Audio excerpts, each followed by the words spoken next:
Welcome to Live the Dream with yours truly, Marty Kaiser. Buckle up and let's get started. Happy Friday, everyone. This is Marty Kaiser here with our latest episode of our Real Estate Tidbits. Hope everyone's doing well. We've got great weather today. Hopefully the weekend will continue to have the nice weather. I just wanted to go over a few unrelated topics today that I thought might be of interest. The first thing was sports. I've neglected in last week's podcast to finalize my Final Four picks. If you remember when I spoke previously on a couple different occasions, both before the NCAA tournament started and then after the first round, I had said it was going to be down to Florida or Duke, and I hadn't been ready to pick the winner yet. It just so happened that Duke was upset in a game that they blew last weekend to Houston, and the Florida Gators ended up becoming the national champions. They beat Houston in a game that they were losing the whole way until the last minute. So I wanted to give props to the Florida Gators and all their fans. I typically just root for Florida teams since I'm a transplanted northerner, but it was nice to see a Florida team win, so props to them. Secondly, my podcast last week ran on a little bit longer than I anticipated. As if you heard, we talked about a variety of issues, but we went into a lot about kind of our economic turmoil right now, the unusual policies that our new administration has adopted. And then I correlated that to some atrocities that had occurred 100 years ago under Woodrow Wilson, just to refresh people that hadn't listened. But anyway, if you've been following the news the last couple of days, a number of our tariffs now have been delayed, and the stock market, which was taking a huge beating and had a lot of people very nervous, especially people that are retired or nearing retirement because your 401ks and such took a beating. Now that the tariffs, for the most part, there are still some tariffs in effect, and it's too confusing to even try to go over what tariffs are being in effect and what aren't, but the bigger ones got delayed. Then the stock market had a huge recovery for a day or two. So we'll see what happens. I would say the only thing that I will say in a non-political vein, as I've mentioned numerous occasions, I'm an independent, but I tell it like it is, in my opinion. This president and his administration are causing undue stress for people. There's no way to make plans, both financially. If you're buying a new home, you better buy quickly because you're worried about the price of materials going up. I think I mentioned this one time previous. I do equate this administration to dog years. There's so much anxiety and stress that goes on. It seems like every week is a year. I mean, a lot of people are turning off the news right now. The only thing, as I've mentioned, is live your life. If you can afford to do things, continue to do them.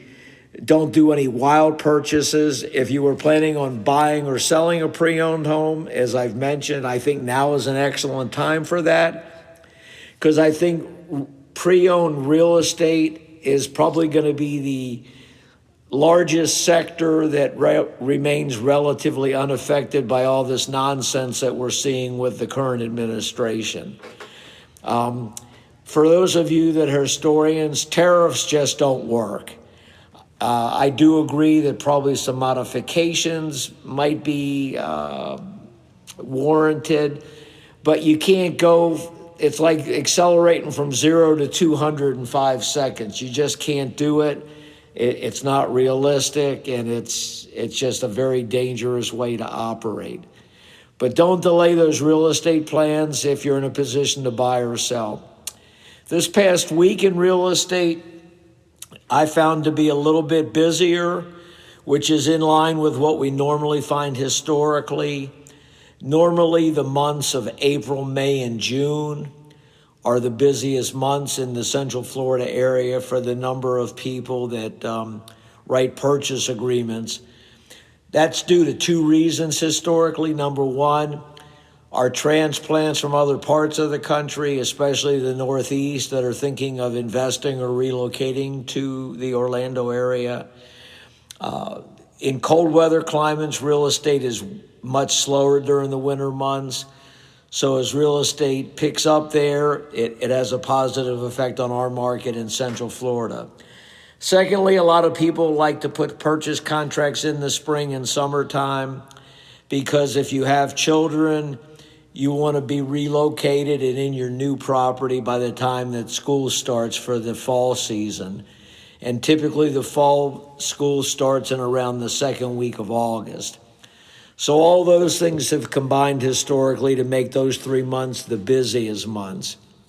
And hopefully that'll continue this year. Interest rates, because the stock market tanked so much during the crazy period that I'm talking about, they went down a little bit.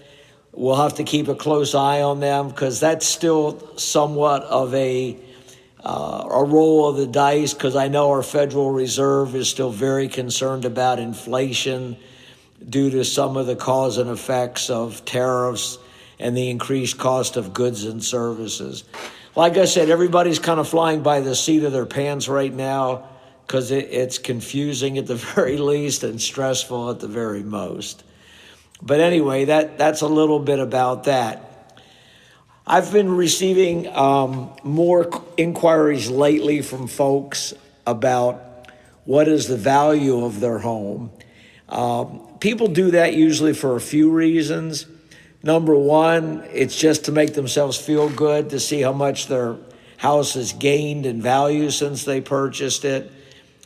A lot of the reason is people may be thinking it might be a good time to place their home on the market, but they want an analytical, educated assessment of what their home is worth, and then they can make an educated decision if they're going to place their home for sale.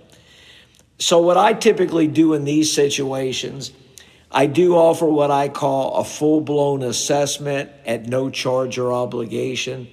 The reason that I call it full-blown is because you can go on any of these automated value sites like Zillow, Realtor.com, Trulia, Redfin, and they all give you an estimated value of a particular address. And these values sometimes between one site and another vary greatly. They're all based on kind of broad information, not specific information, so you have to take those with a grain of salt. So the reason that I like doing a more comprehensive evaluation, even if it's not going to result in the person buying or selling property, is that I put the time in to give them a detailed evaluation. I use a lot of data. I compare their homes to the most comparable in the market.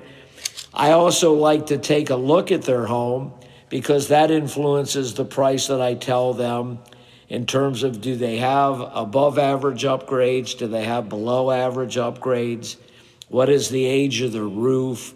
What is the age of the air conditioning? How new or old are their appliances? Does their house need any, what I would call mandatory improvements if they were seriously consider selling it before they place it on the market? So there's just a lot of variables, and it's always beneficial to me to see the property and meet face-to-face with the folks. I can also answer all their questions that they have. I can explain in detail market trends. I can explain in detail market strategy. And I can explain in detail what the typical expenses would be if they decided to sell or buy a property. And I like doing that. I enjoy meeting new people. It keeps me sharp because the more research that I do, there's just more homes than I'm aware of. And I try to stay abreast on as many homes as I can, especially in the areas that I tend to do more business in, which is South and Southwest Orlando. I pretty much pride myself on really staying on top of those things.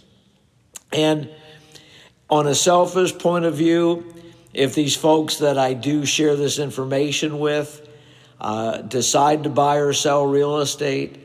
Hopefully I'll be the person that they select because they'll see my level of professionalism, knowledge, kind of what I call a low pressure approach.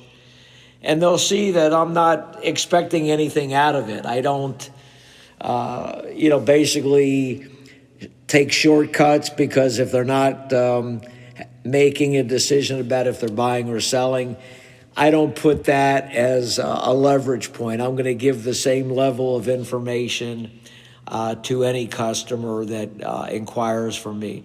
I also get calls from time to time for people that are thinking of refinancing their home and want to get an idea of what their home is worth for refinancing purposes. Also for people that are trying to eliminate PMI, which is private mortgage insurance. If you have more than a certain amount of equity in your home, which you didn't have when you purchased it, then there's a method with almost all lenders that you can eliminate your PMI. And PMI is a significant expense every month for people that are charged. PMI stands for private mortgage insurance, by the way. So I'm more than happy to do that for customers. And, I find I love to do research. It keeps me sharp, just like when I do my podcast and I give you statistics. I base that on research. I just don't throw things out there and expect you to believe them.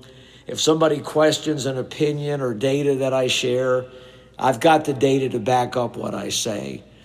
And one of the things you've kind of heard me over time say that I'm disappointed about is a lot of people, they tell fairy tales, and they just feel if they say something that's untrue long enough, people will start believing it.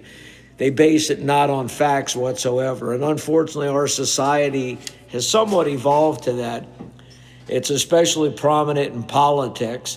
But even if you think about when you're dealing with salespeople from different occupations, they'll kind of give you a pie in the sky presentation, whether you're investing in a financial product or maybe you're thinking of renting out a vacation property. There's just a lot of things.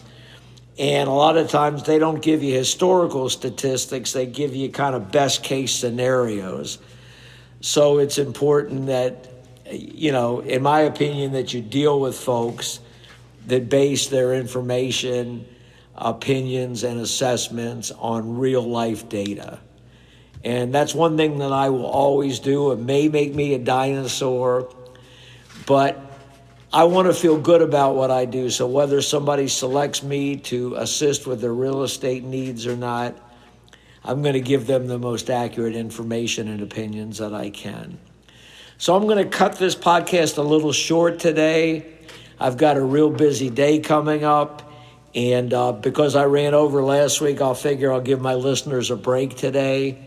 I hope everyone's doing well. Have a great weekend. Enjoy the weather. Marty Kaiser out.